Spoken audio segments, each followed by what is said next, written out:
This May 9th, 2024, ignite your entrepreneurial spirit at the Entrepreneurs Rally, a day where vision meets action in the heart of Minnesota. Join us at the JW Marriott for an unparalleled gathering of minds. Witness NBA legend and business maven Bill Walton share his journey from the basketball court to the boardroom. Be inspired by Candace Mama, Vogue Paris' most inspiring woman, as she unpacks the power of forgiveness and leadership. From the opening coffee to the closing VIP reception, the Entrepreneurs Rally is your arena to connect, learn, and grow. With over 500 entrepreneurs, industry leaders, and experts, it's more than an event. It's a catalyst for your next big leap. Whether you're looking to deepen your knowledge in sales, finance, marketing, or operations, or to ignite your passion and meet like-minded individuals, this is where your journey accelerates.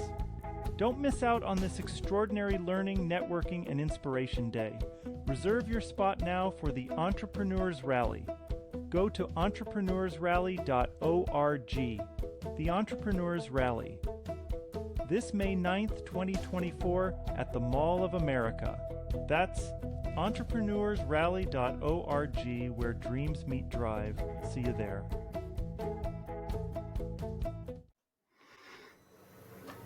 Welcome to this episode. Today I have Jennifer Maxwell. She is the CEO and founder of JamBar. Jennifer, go ahead, do an introduction. Tell us your day-to-day role and maybe one of your passions in life. Okay. Thank you, Brent. I'm happy to be with you today. Thanks for having me. I'm Jennifer Maxwell, and I am the CEO and founder of JamBar. I'm also the co-founder of PowerBar back from 1985. So I've been in this industry a really long time. Day-to-day role, I have a 360-degree view of everything happening here at the company. We have a manufacturing plant and offices here in San Rafael, California. But I also have a very minute role in some decision-making and delegation, pretty much with every department in the company. So it's a pretty all-encompassing role, and I love it. I'm familiar with PowerBar. That was one of the bars that came out back in the 80s during the pre-internet and when before all the other bars came out. Right. That's right. We are the founders of the category in 85. Right. Yeah, that's great. So Jennifer, before we get started on content, you have graciously volunteered to be part of the Free Joke Project. So all I'm going to do is tell you a joke, and all you have to do is say, should that joke be free, or do you think some point somebody should pay for it? The Beach Boys walk into a bar. Round, round, get around? I'll get around. All right. Do you think that is a joke that should be free, or do you think someone should pay for it? Yeah, what do you think? That should be free. All right, good. Yeah, some of the jokes are tough. All right, so let's jump right in. So tell us a little bit about how you got involved with PowerBar and then kind of that journey in those early days. Sure. Well, I was a food science and nutrition major at Cal and a runner.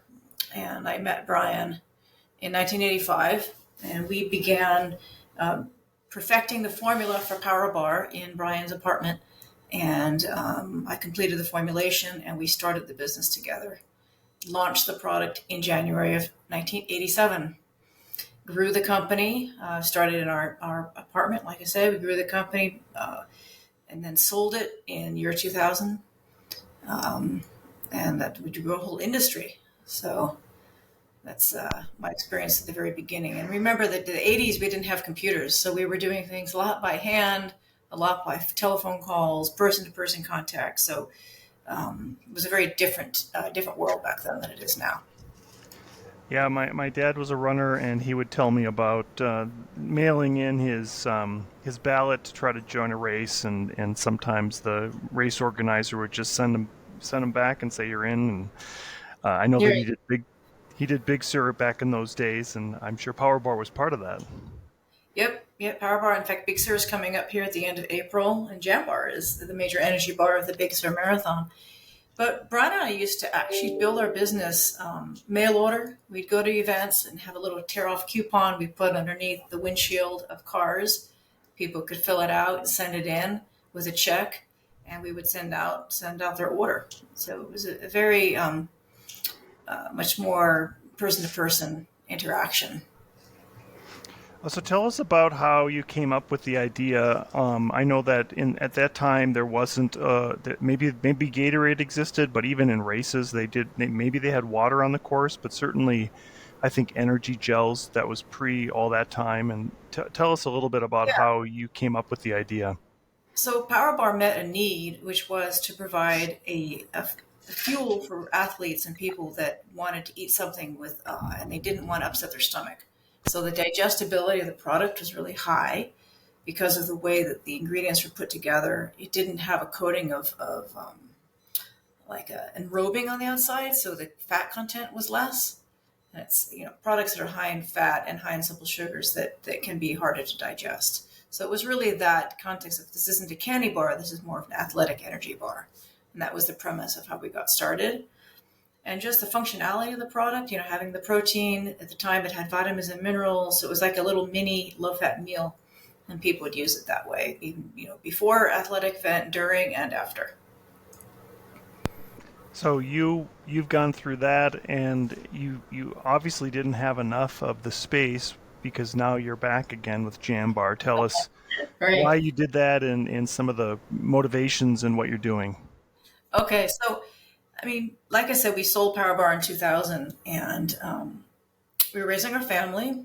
Brian and I have 6 children, and Brian passed away very tragically in 2004. And so my life took an upheaval at that time, as you could imagine. And I became a musician. I found the drums as a source of healing and started playing drums in 2007. So music became a big part of my life, still is. Looking at the food industry, specifically getting back into the food industry, really the impetus was I looked at energy bars on the market and I saw a void. And that void was something high in quality. There's a lot of bars on the market, but not very many organic, which I wanted to create an organic bar, and I wanted it to be high in quality, meaning every ingredient is pure, not a manufactured sugar like most every one of them will have like a brown rice syrup or tapioca syrup, which to me is not really an integral food product. That's something that's converted from a starch. So it's not like an authentic sugar. So I use maple syrup, and I wanted something that was really high quality that is all real food. So in 2015, I began in my kitchen to formulate a new bar. It took me about 4 years to create JamBar. And that was really my goal, was to create something super tasty and high quality. And that's what JamBar is. And how do you recommend the athletes package that and use it? Is it for runners or just for any athlete at any time? It's for anyone who eats. I mean, JamBar is a great product primarily it's for athletes based on my experience formulating food for athletes. But there actually are 3 pillars of our company here. So it's authenticity, which is the fact that I created this category back in the 80s. I've been around a long time, looked at a lot of different food products, have a lot of experience in food formulation. So authenticity is a big part of JamBar. Quality is the second pillar, and that's a big part of JamBar. Just the quality of the ingredients, everything real food. And the third is philanthropy. So JamBar contributes 50% of our after-tax profits to organizations that promote music and active living or sports. So those are the 3 pillars of what makes JamBar a different type of company and a different type of product. And why did you come up with the name JamBar? Or how did you Right? come up with the So name JamBar? remember I told you I became a musician, right? So our slogan is to get your jam on. And as I said, music is a big part of my life. I play in 2 different bands, mostly jazz. But to get your jam on is our slogan. And really what I did, Brent, is I combined my 2 passions, which are sports and music. So after I had the formulation, I thought, what should I call it? Right? Should I call it PowerBar 2.0 or something like that? And it just dawned on me, like, why don't I incorporate jamming, right? You're jamming to music and it's a bar. So JamBar just kind of like rolled off. And I think it's a great name. If you look at the wrapper, it's a very fun, whimsical type of packaging. My daughter actually drew the musicians and the ingredients that are on the bar in sort of a little bit of a retro look. I wanted to be retro but current is kind of my slogan. You can tell that it's a little bit more homemade kind of. It's not corporate looking. It's a homemade looking kind of wrapper. And so JamBar is just, it's a different name. It's just cool. So that's kind of how we came up with it. That's awesome. So tell us a little bit about, has the journey been different in starting this new company as opposed to PowerBar? Have things changed a lot since the 80s in terms of how companies are run? Yeah, things have changed a lot. I mean, what's fun for me as a food scientist is I look at what are all the different ingredients that I can use now. And I focused on what are the different grains I can use. I want to go gluten-free for the most part. So I look at different grains, I look at different protein options. And that's why JamBar is an innovative product. We use, sorghum, we use quinoa, we use brown rice, we use oat bran, we use maple syrup, which is pretty innovative in terms of a produced food product. We use the sunflower seed protein in our plant-based vegan options, and which are 3 of them in that. And then we have 2 that are whey-based protein. So it's really just what was available to me. We use a lot of real fruit and different types of chocolate.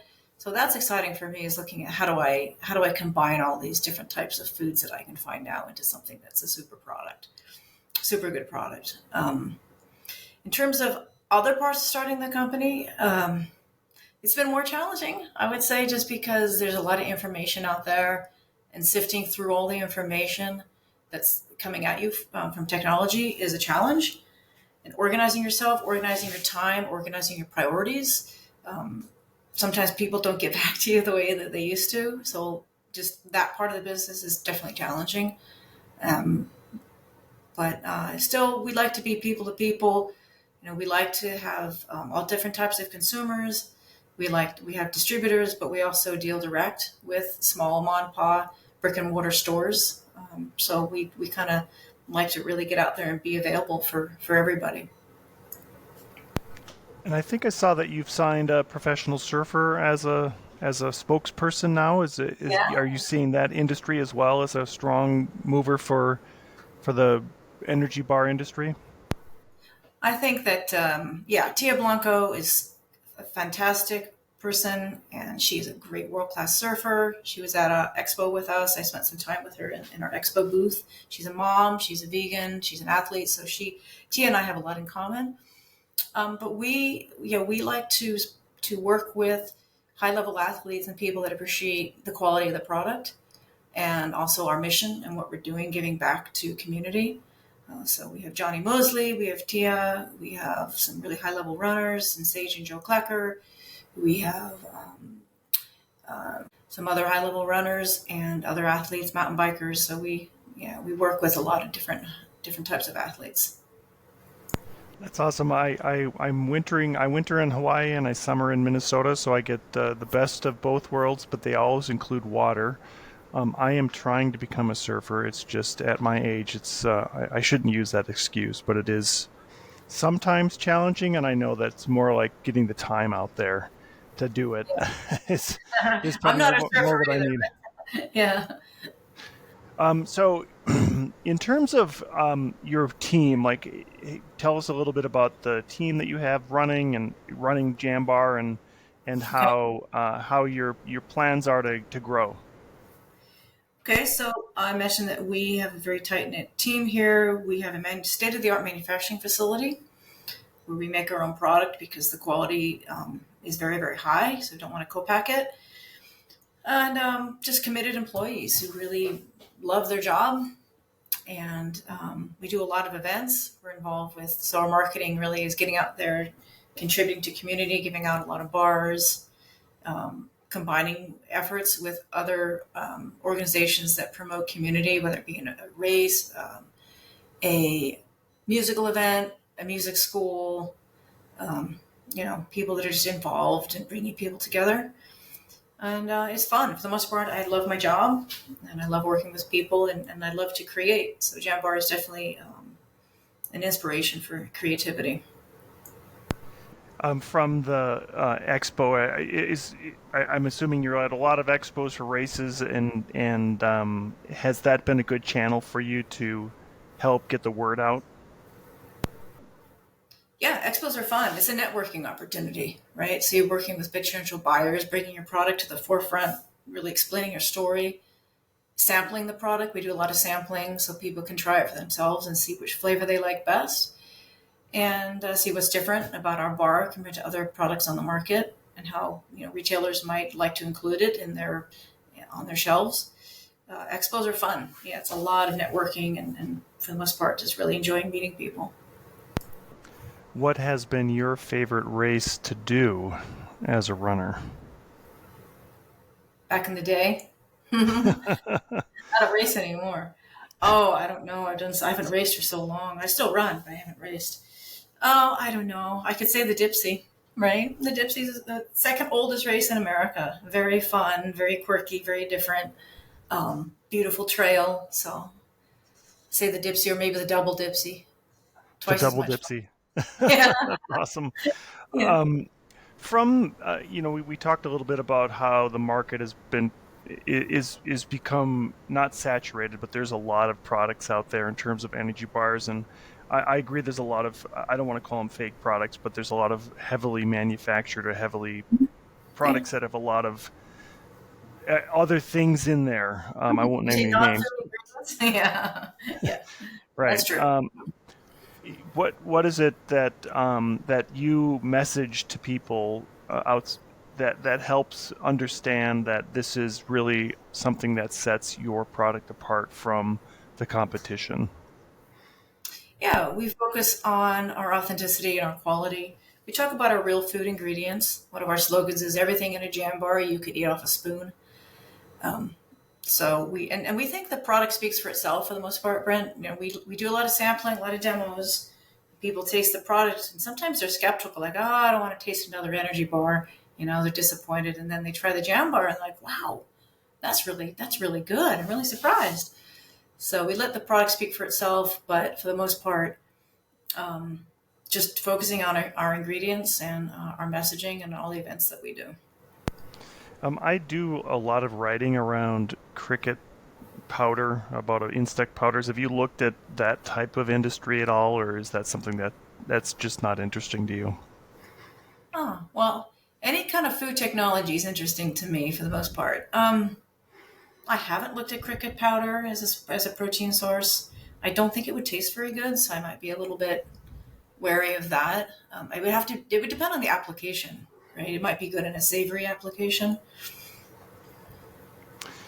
Um, what about the sort of the in exercise mode, and maybe more area, more more of like when runners, is there a plan to move into maybe the gels or the non-solid food as well for Yeah, energy? it's a line extension. Yeah, with JamBar, line extension.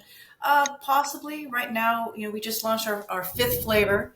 So we have chocolate and malt nut, which pay homage to the original PowerBar. They're very, very similar. And then we have three plant-based, jazzleberry, mango, and tropical trio. And tropical trio just launched, so we just have a new product now. The trio is a combination of banana, pineapple, and coconut. So that's the tropicalness of it. And of course, it is a trio. So right now, we're just focusing on the five bars and the five flavors. But down the road, the innovator in me might think of something else. But we're pretty busy with what we have in front of us. Yeah. And what's been the most popular tasting bar, or the one that people really love the most? Yeah, that's a really interesting question because it really depends on the area. I mean, we actually sell about equal. I mean, Trio's just getting out there, so it's been incredibly well received. But if you look across the board at our numbers, we're about equal each flavor. What's interesting is some people really love just mango, or some people just love malt nut, right? And some people just love the chocolate. Some people love all of them, but they are very different, which is another unique attribute of Jambar is that each flavor is very, very unique. which there's no other product on the market that's like that. Usually they'll take a base formula and they'll add a little of this and a little of that and call it a new flavor. But with JamBar, I mean, the two malt and chocolate have totally different protein, a little bit different texture.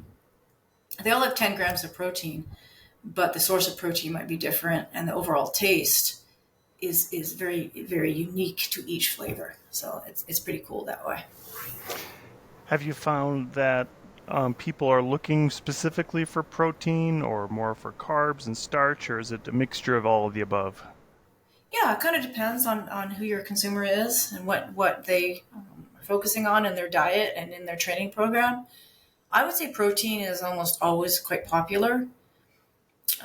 Protein is a pretty expensive nutrient. If you think about how much it costs to manufacture in agriculture, how much it costs to create a gram of protein, it's an expensive ingredient. That's why protein bars tend to cost more. So we do have a good amount, which is 10 grams. We do have the variety of offering both whey in the chocolate and malt and the plant-based, which is, as I said, a sunflower seed protein. Very, very high quality, complete protein from sunflower seeds in the jazzleberry, the mango, and the trio. So we focus on the protein. Most consumers do want to see that protein option, as it does add,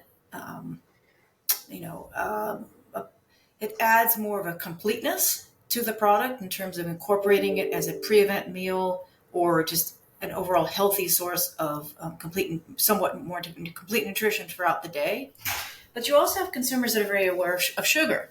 So one of the things that makes JamBar unique is that we don't use fake sugars, we don't use sugar substitutes, and we don't use manufactured sugars, which I mentioned is a sugar that doesn't exist in nature, but that is created through either a chemical or enzymatic process, such as a brown rice syrup or tapioca fiber or tapioca solids, whatever you want to call it, it's the same thing. So we use a maple syrup, right? So we know maple syrup is tasty and it's expensive. And so we want to have the best product, and so we use the best sugar. So with the carb distribution, we also have complex and simple carbs with JamBar. So you're going to have a more of a steady release of the energy. You're not going to have like a candy bar, a super blood sugar spike or something like that, because we do have simple and complex carbs, plus we have the protein and we have some fiber. So comprehensive. Yeah, it sounds great. So, going into this, in looking at the rest of the year and going into next year, what are your plans for JamBar? What are your new products that you can share, if any? What are you innovating, and what are you excited about? Yeah, new products, just getting Tropical Trio out there into the market. All right, so we launched in 2021, so we are a pretty young company. So really, it's a matter of really focusing on our distribution, focusing on where we can introduce consumers to JamBar. So that's a big focus for this year and next year. In terms of new products, like I say, we will most likely do a small bar, so a small version. I'm not going to tell you what it's going to be called. It's really going to be cool. So that'll probably come out in 2025. But we're just really enjoying the journey. And where can we find you? So you mentioned you're sponsoring, or you'll be part of Big Sur, which is coming up in a couple of weeks. I do race pacing. I'll be at San Diego Mission, the Mission Half. Do you have a plan for a bunch of expos, or where can we find you? Yeah, so we're in California. We're available in a lot of the major grocery stores.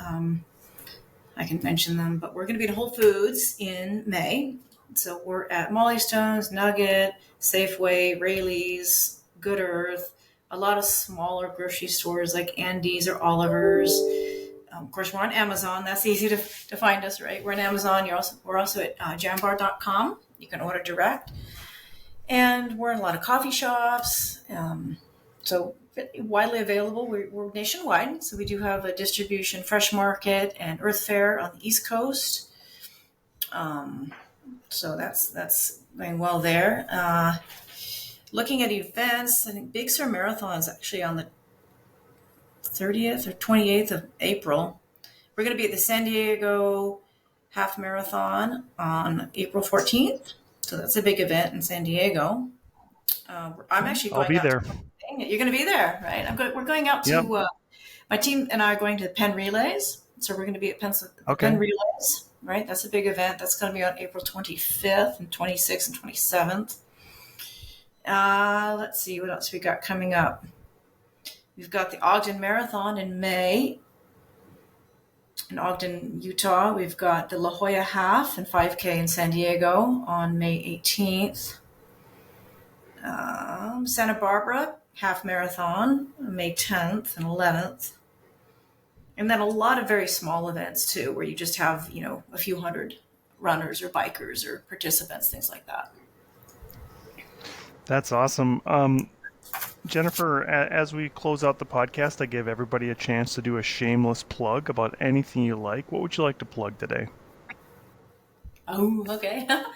I want to plug congrats to every musician on the planet of the Earth. I just love music, and musicians are a very special group of people who dedicate their lives to focusing on a craft and providing enjoyment for other people and enjoyment for themselves and their fellow musicians. That's awesome. I'm a musician. I'm a pianist. My son plays in a band, and my daughter's in a number of operas right now. So we are also a family of musicians. So I appreciate that. I can definitely appreciate I'll call it struggle of a musician, especially one that's trying to earn a living at it.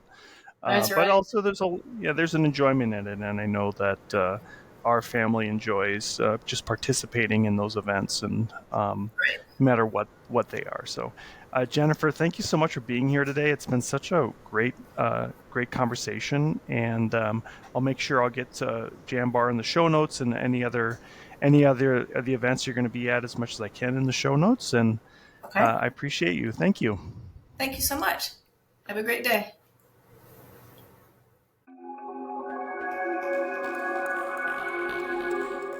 Uncharted Entrepreneurship is a production of Content Basis, LLC.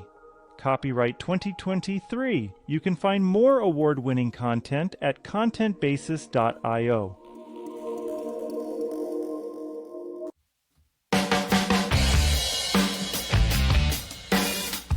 And that wraps up the latest edition of Uncharted Entrepreneurship. Bold tales from entrepreneurial trailblazers.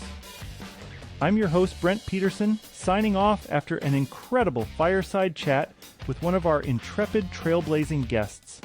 Their firsthand perspective on conquering the unexplored wilds of business is just a taste of the rare wisdom you'll discover from pioneering entrepreneurs on this show. I also invite you to join me each week for insider commentary on the startup scene and digital marketing landscape on my Talk Commerce podcast. You can find Talk Commerce wherever you download podcasts or go to talk-commerce.com. I'd be grateful if you left a review and rating for Uncharted Entrepreneurship to help more bold founders find their way to game-changing insights that empower ventures to transform communities. This is your host, Brent Peterson, signing off for now. I'll see you around the virtual campfire next episode as we embark on another adventure into the great entrepreneurial unknown.